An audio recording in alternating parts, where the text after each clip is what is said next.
So I know that the war is the worst thing that has ever happened to you. So I don't want to cause any like psychological trauma, but did you have any sort of traumas during and after the war? Not particularly. I was in combat a fairly short time, and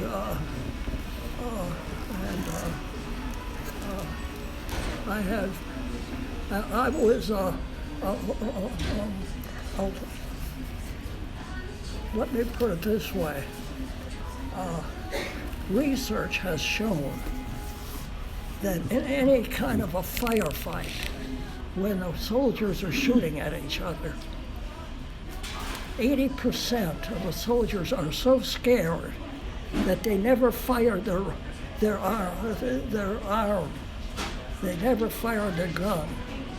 Only 20% of the men fired their gun. Only 20% of them were conscious enough to understand what was going on. And I think I was among those 20%. And you'll notice many veterans don't want to talk about their time in the service because they were so scared that they don't want to admit that they were just so terribly scared. Okay. So here's my fourth question.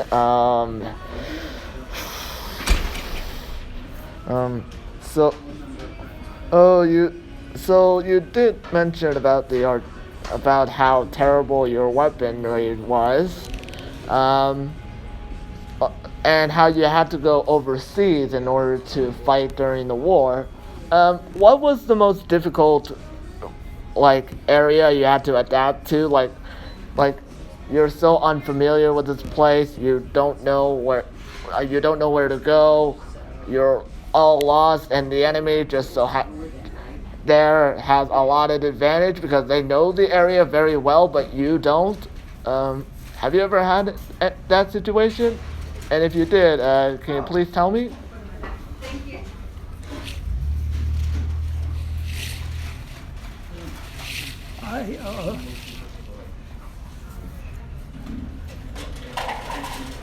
Now, as I say, I was always very conscious about what was going on around me, and I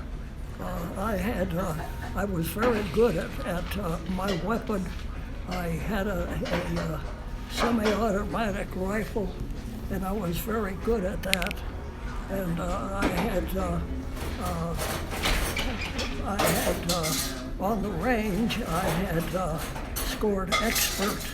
And so I felt very much I really felt very much in control when I was on the in battle. So in other words, you didn't really have much trouble in adapting to these new environments that you had. Oh, okay. So this is my fifth question. Have you ever done some rescue missions during the war? Like, had you had to rescue some slaves? Have you ever rescued some prisoners? Somebody rescued me. So you were a prisoner? No, I was dangling in my parachute. Oh yeah, you did ask. Yeah. Oh yeah, you did tell me that about how you dangled from the tree and someone had to save you from that, and also. Oh, I believe you got involved with the Germans, and you were in deep trouble with the Germans? Not particularly, no. Probably the worst time we had was at night. I had all these prisoners, and there was a lot of shooting going on, and I wanted to protect these prisoners, and we had a very shallow hole in the ground that we were all lying down in, and that was about the most desperate thing. I had high school German, so I could talk to the Germans very well. And I told them, don't try to escape, because you're very lucky that you got captured by the Americans, and it's much better than being captured by the Russians. And they all agreed. And they pretty much said, yeah, we're not going to try and escape. So I didn't have any problem keeping them from escaping. What problem I had was to keep them safe, because there was all kind of random firing around. Okay. So, so after the war,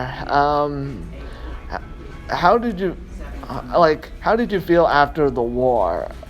Like, how did you feel after the war ended? Like, did you feel happy that and relieved that the war is finally over? Not only was I happy, but while we were waiting to get home for about a month, we had all those German girls parading in front of us, and they all wanted to come to America, and they were all beautiful blondes.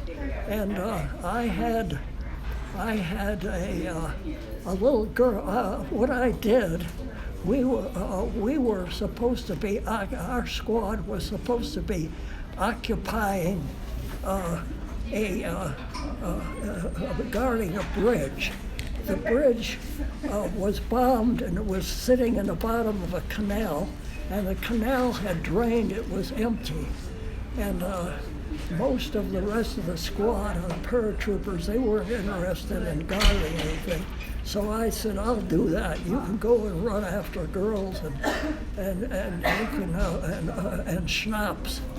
And so I would sit there and I would save all my chocolate rations and my candy for the children.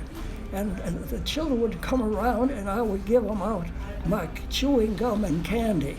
And they all were around, and I was practicing my high school German on them. And so I was always surrounded by children. And one day, a little 12-year-old girl came up to me and said, I know a girl that you would really like. And a couple of days later, she said, here she comes. And this gorgeous blue-eyed blonde was coming, pushing her bicycle. And I introduced myself, and I said,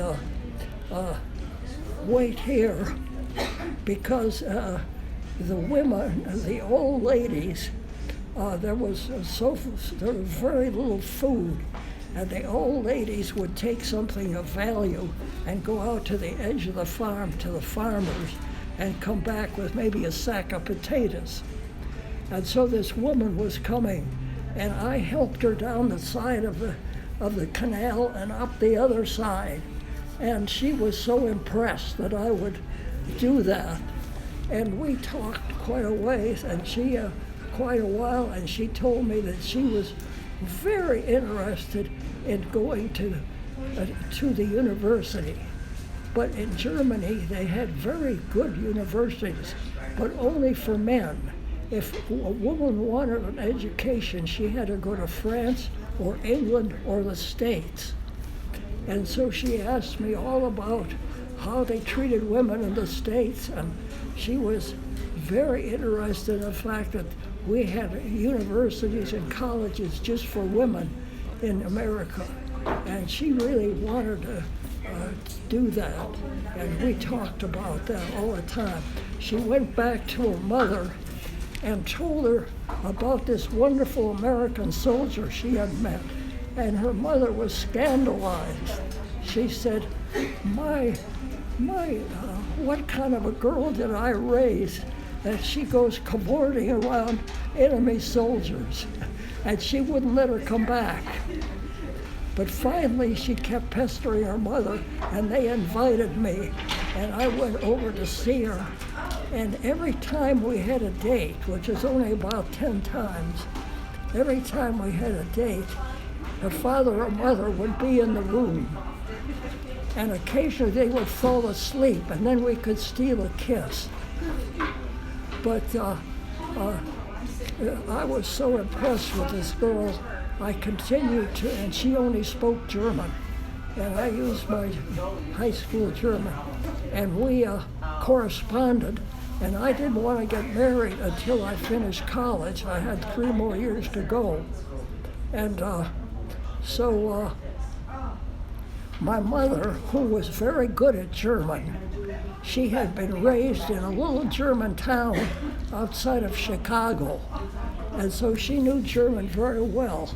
And she would read her Margaret's letters, and she would read between the lines, and she would interpret them for me. As time went on, these letters became more and more personal.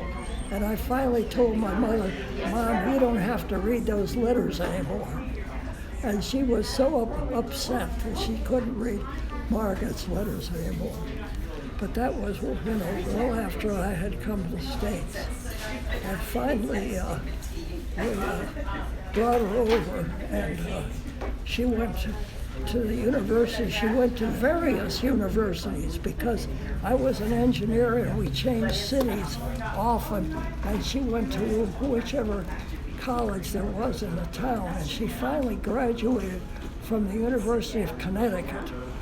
It took her 7 years to go through 4 years of college, but she did it, and she had, her last year she got all A's, and she majored in English. And I had a wonderful, wonderful marriage for 63 years. That's sweet. So here's my next question. What soldier inspired you to join the military? Have you Well, we had a dean of boys at Case when I was in my first year there, and he urged me to sign up for the Army. He was the reason that I got into the Army. Huh? That's nice.